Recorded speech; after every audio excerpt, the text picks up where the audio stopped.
Hello, and welcome to Real Person Reviews. I'm Sam, and I'm a real person. And today I want to talk to you about Pokémon Crystal for the Game Boy Color. Now,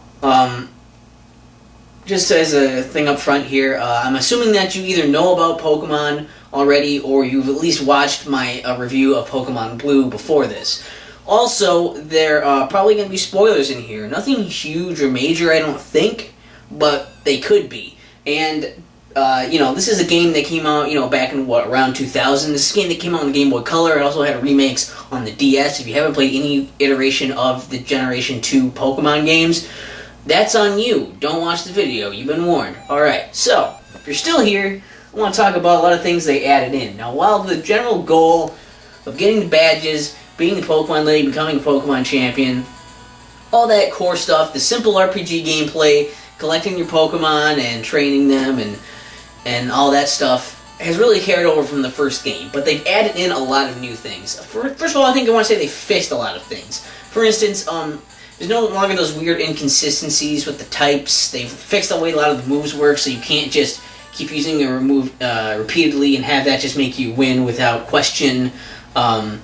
They've kind of tried to balance moves and types. They've added in 2 new types. They've tried to flesh out some of the types even more and give some cooler dual types there. They've added in more moves. They've added in a lot more Pokemon.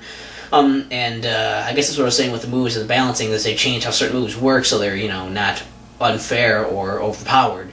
And they've done it like the 2 types added were Steel type and Dark type, which are both kind of tried to help counterbalance how strong the Psychic type was. They've also put in, so now the special stat has been split into Special Attack and Special Defense, which it already was really in Gen 1, but it was always put into the same stat. So having a high Special stat meant you not only had a high Special Defense, but also a high Special Attack, both of them all the time.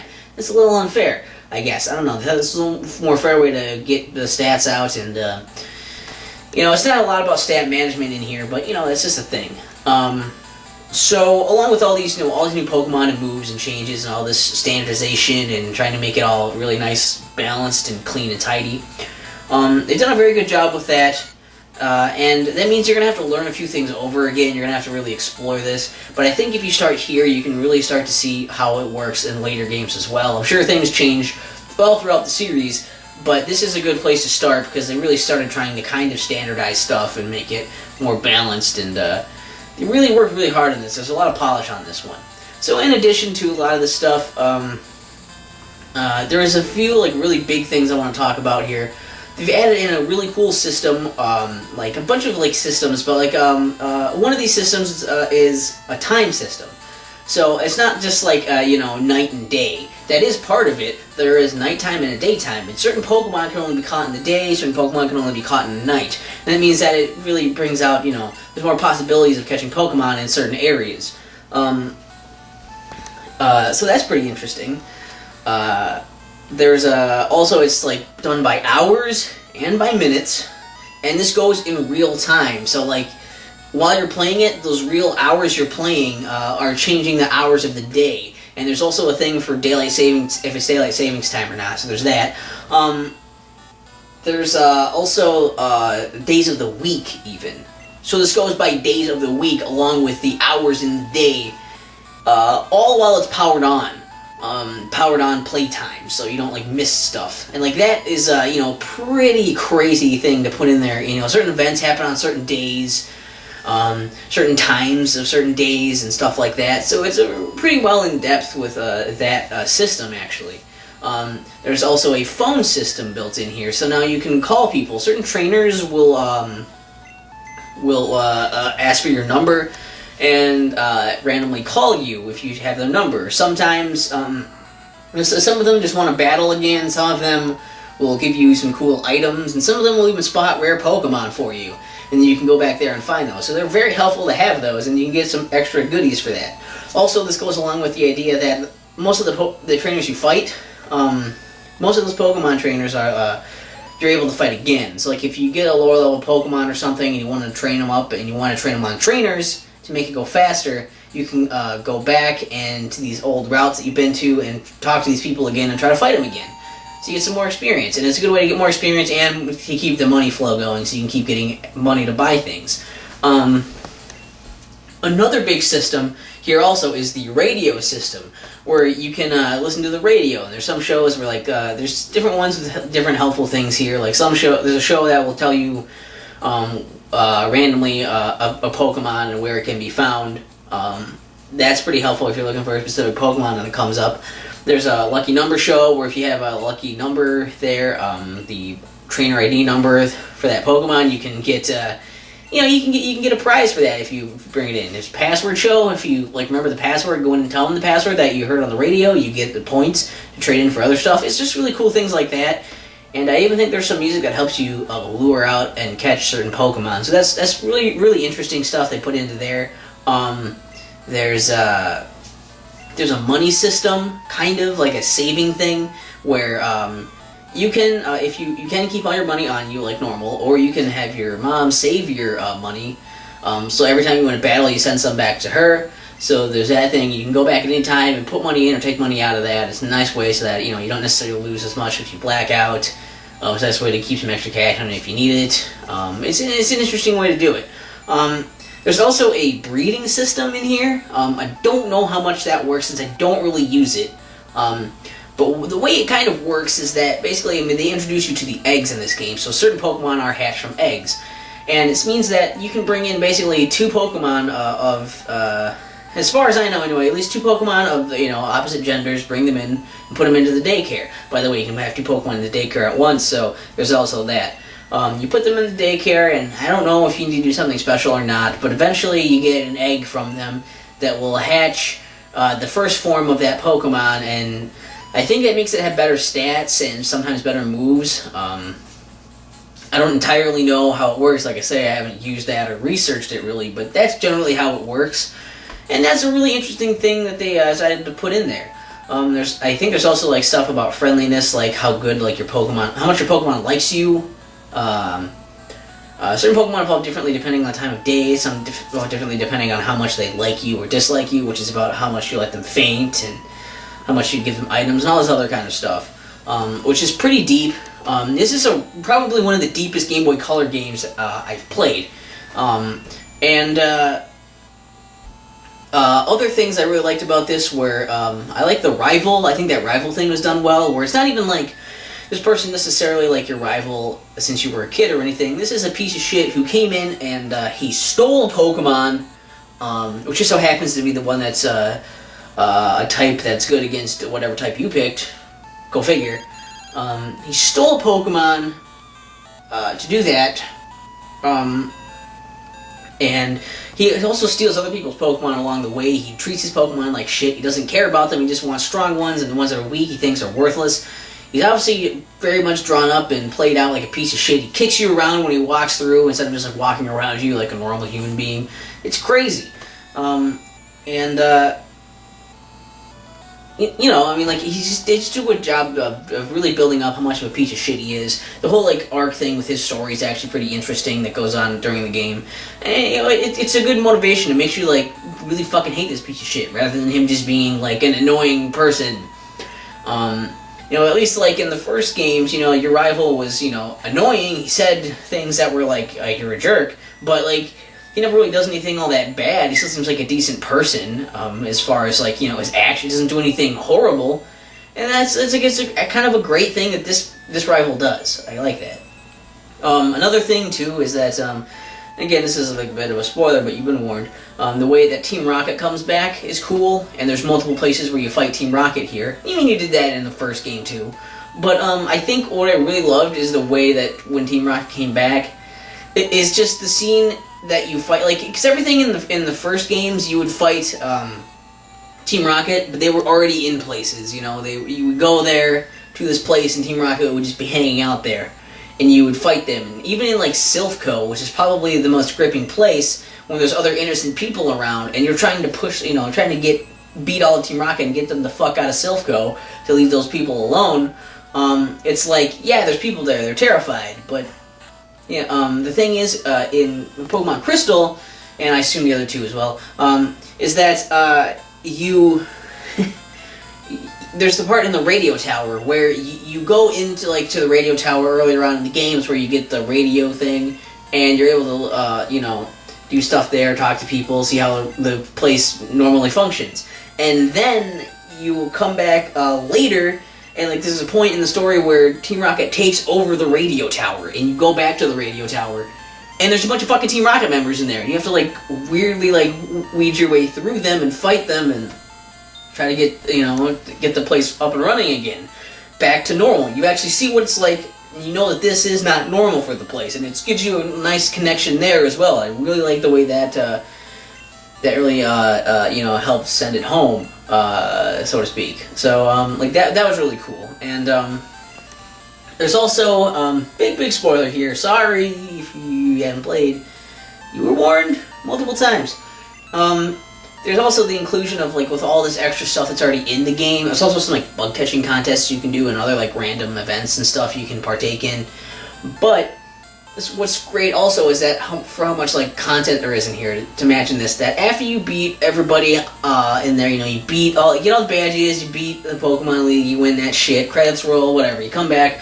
Now you can either surf across or take the train all the way over back to another island that you probably remember. It's called Kanto. It's the Kanto region. You go there and you can fight through all the gyms in Kanto again, go through almost everywhere you could go in the first game. I think maybe a few places are blocked off, and like a lot of places are different, which would change in what, like 3 years? Of course stuff was not going to be exactly the same.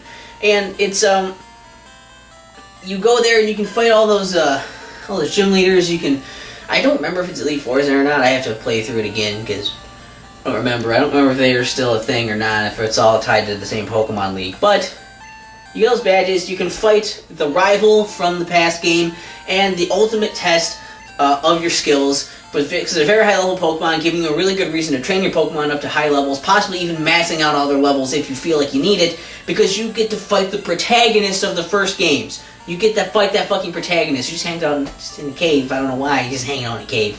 It's fucking crazy. Like, that is like such a big like battle, and it's cool. It brings back a lot of emotions. If you played the first games, it's really crazy, it's cool, it's awesome, and there's just so much content in the game. There's so much like playtime, there's so much shit for you to do. It's just awesome. Like, it's amazing. Even if you haven't played the first gen, it's not, a lot of that's gonna be lost on you, I think, but still, it's cool that there's that other place to go and there's more shit to do. And it's just such a huge game that it would be able to fit all that in there on this Game Boy Color cartridge. Like, holy fuck. They fit like the entire, like, it's almost like they fit the entire previous game on here. And then some. And then like, the entire previous game plus the entire new game. I don't know, it's just fucking crazy. It's crazy. There's so much stuff on here. And that's probably the enemy just, the enemy just saying how awesome this game is, because I fucking love it. Like, there's a lot of great things here. But we do have to talk about some of the bad things, because nothing is perfect, and this game definitely still has flaws. Well, it did fix a lot of things from the first game. There are some things I think are bad in it. The type things, the Pokemon designs, feel the way that you will about them.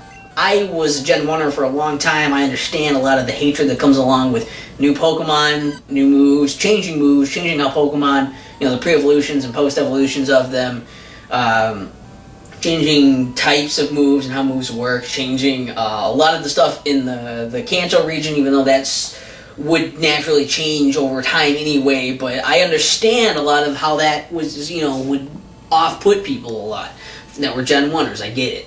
I get it. I used to be one. A lot of that's stupid and trivial, but at least it's a thing. And I can understand it. It's there.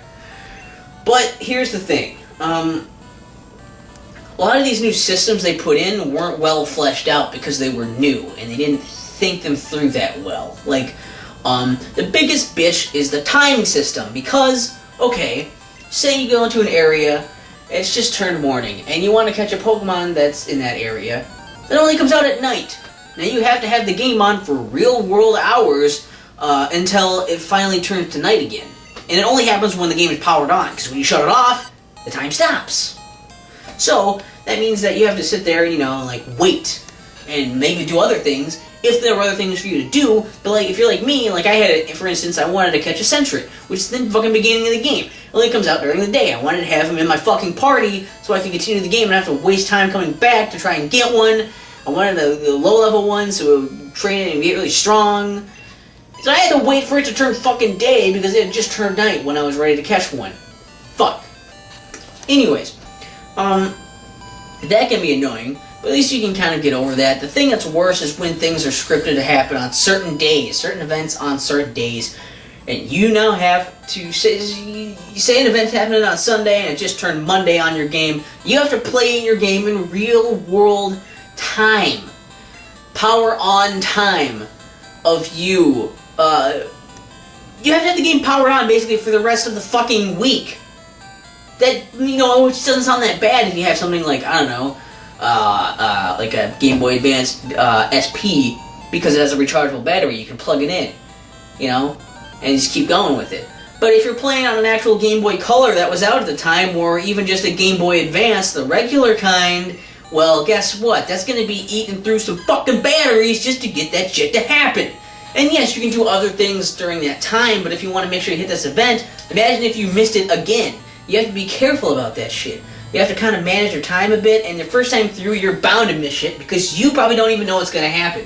So it's just very annoying. It's not likely that you're going to go through a lot of those cycles of those days, of the weeks, you know, during the game. You're not going to necessarily play it for weeks on end, power on time. You know what I'm saying? So it's kind of ridiculous that they ask you to do these things. Not that they're necessarily integral, they're really very much bonus shit. But if you're trying to get all that stuff, you know, there's that. There's like, fuck, it's annoying. There's no way to really like change your clock unless there is a way and I don't know it. So it's very, very frustrating. The phone system is also a bit flawed in that you can only have so many numbers in your phone at a time. And it's annoying because a lot of times trainers, if you've added them to you know, do a thing like for battling or for finding new Pokemon or for getting new items or whatever, sometimes you'll add them and they'll call you up randomly, which is kind of annoying that the game has to stop while your phone goes off and they call you. Now, multiply that by, you know, whatever, like 10 times or whatever, how many people you have on your phone that can do that, so it stops a lot, and they'll call you multiple times during a day, sometimes to tell you the same shit. What's annoying is that when they call you, and it's annoying when they call you and they're not even calling you to do the thing you got their number for. Like, I got your number so you could spot rare Pokemon for me, or so you get me items. I mean, it's very selfish, but that's the reason I have your number in the first place. I agreed to it. You asked me, and I said yes on these conditions. So when they call me up and randomly just say, hey, I found this Pokemon today, isn't that interesting? See ya! Like, fuck, I don't need that. I get it, it's universe building, it's trying to make it feel like the game is alive, I understand. I want you to feel like you have friends, even if you don't. But this is annoying when I didn't fucking get their numbers for that shit, okay? And it's annoying to have them call me and tell me useless bullshit. Much more so when they call me multiple times in the same fucking day, telling me the exact same series of words, and it's just fucking useless bullshit. Multiple times. I hate it. I know it's just annoying. It's not that bad, but it's fairly annoying, is all. And, that money saving system I told you about can be a little bit frustrating when you get a call from your mom and she's like, oh, I got this thing shopping today. I found it. I bought it with your money. Sorry. And sometimes it's something okay, I guess, but it's like, I didn't want that. I sometimes you get decent stuff in your PC from it, sometimes you don't. Sometimes there's shit you don't want or won't use. You know, so it's just running the risk, and it's eating into your own funds, and like, I don't know, that can be annoying as well. That they do that. Also, and I have to point this stuff out too, because it's still annoying. I understand Pokemon is very much about getting money, it's about, you know, they have fucking, you know, the games, the show, the movies, the cards, the clothes, all the fucking merchandising in the goddamn world. But they have to push this shit, and they have a lot of parts where they're saying, oh, I need to trade Pokemon to do this. I need to trade Pokemon to get numbers for the Lucky Numbers show from other trainers. And they just try to push this Game Link cable on you. You need to do this, you need to do this, and to do that you need to get the Game Link cable. You should get one, because you can do this cool stuff. That's the only way you can get all these Pokemon, the only way that you're going to get all these numbers. help increase your odds of winning the lucky number show, which the odds are astronomically shitty in the first place. They're really trying to push it onto you, and while I understand they try to want to make it worth your while to get it, it feels more so like they're just making it annoying for you to get it. Like, obviously it's a big hassle to putting you out of your way to do it, and I don't know. I understand there's a lot of social aspects going on with it. It still makes sense to have the Game Link cable for battling, but honestly, if you're just doing it to trade stuff for the sake of getting all those Pokemon, it's a little bit cheap and stupid, and I hate that the Pokemon series as a whole has to try and push you to buy multiple games, buy a link cable, in order for you to do that. And of course now they're not even the link cable, but they want you to get multiple games or know other people that have it in order to do that. It's annoying, and I don't know. I don't like it. It's not to say that that idea is bad, I don't like it, and I find it very annoying. Also, they try to push the Game Boy printer on you, which is fucking laughable now, because once you get to the park, there's the part where, oh, hey, I got stickers. If you want to get stickers, you use your Game Boy printer. Like, who cares? It doesn't even help you, like, in the game to use the Game Boy printer. It's literally just to print out useless shit for you to use outside of the game. And I've never seen a Game Boy printer. I don't know anyone that had a Game Boy printer. I'm surprised they even exist, because I barely hear them talked about. I'm assuming they sold very fucking poorly, because the idea is totally fucking stupid. Okay. There's that. It's out of the way. Pokemon Crystal is pretty fucking cool, okay? I really like it. Honestly, like, it's hard to say this too, but it's like, I think it's a better game than the Gen 1 ones, okay? I liked this better than Blue, in the gameplay and its huge scope and everything that it does. It's pretty fucking amazing. However, if you're talking about love and how much, like, affection I have towards things, I still have much more affection towards Pokemon Blue, which really isn't a detriment to this. It just means that I grew up with that, and how the fuck can you fight that? This is a much better game, I will say. So, it's great. If you want to get Pokemon, this has been my favorite generation. Granted, I've only played the first 3 generations, but this is fucking great. It does a lot of great things. And at the cost of, a few of the things aren't well thought out and were fixed in later games. But this has a lot of great things to offer, a lot of good playtime, a lot of playtime on it, plus some decent replayability for trying out different things. I don't know, it's good. And for the price, I mean, I got it. It seems a little steep, and I guess it is. I would say, $30 isn't a bad investment. If you're a Pokemon fan, $40, it wasn't bad. It wasn't a bad deal for me because I was a fan. And I like these older games like this too. So, it depends on what you like and what you want. Also, it's shiny.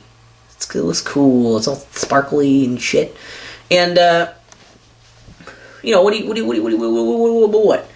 I don't know. What's your favorite Pokemon game? How about that? Tell me that in the comments. What was your favorite Gen 2 Pokemon? I don't know if I even have one. My starter that I usually like to pick is Totodile, because I like the water ones for some reason. They seem very useful and cool. He's the alligator dude. I don't know, my favorite of all of them that I've used, it's still hard to say. Maybe I did catch Suicune, this one on the cover, and I liked it a lot. But I haven't played enough to really form a favorite, I don't think, or played with enough of them to pick. So, leave your favorites in the comments. Your favorite starter, your favorite Gen 2 Pokemon in general, leave those in the comments. Your favorite of the 3 versions, I really liked Crystal more than Gold or Silver.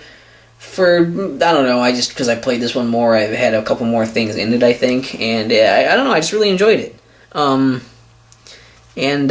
Also something I totally forgot to mention, but I will bring it up now if you're still watching this, the mascot Pokemon here, Suicune.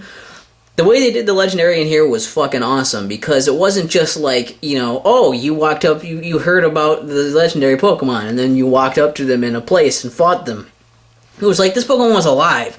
It followed you around, and it was like, oh shit, Suicune looked me in the face, and you had to, like, chase Suicune across the fucking land, and finally corner it, and fight it and then try to catch it if you wanted it. And like that's fucking crazy. Like I can't even like it gives you so much more connection with this legendary Pokemon. It makes you want to catch them because it's something you had to pursue. You didn't just go to a place and found it there. You had to actually fucking pursue this motherfucker and catch it. And I thought that was really awesome. So, maybe that's probably why I like Suicune a lot too. So, I don't know. Leave all that stuff in the comments. Any other games you want me to review, leave it in the comments. And, I guess, I don't know. Do the comment thing. And I will review more games eventually, obviously, because I like doing it. And I'm a real person, and I'm Sam. God, I should really learn how to end a video, though.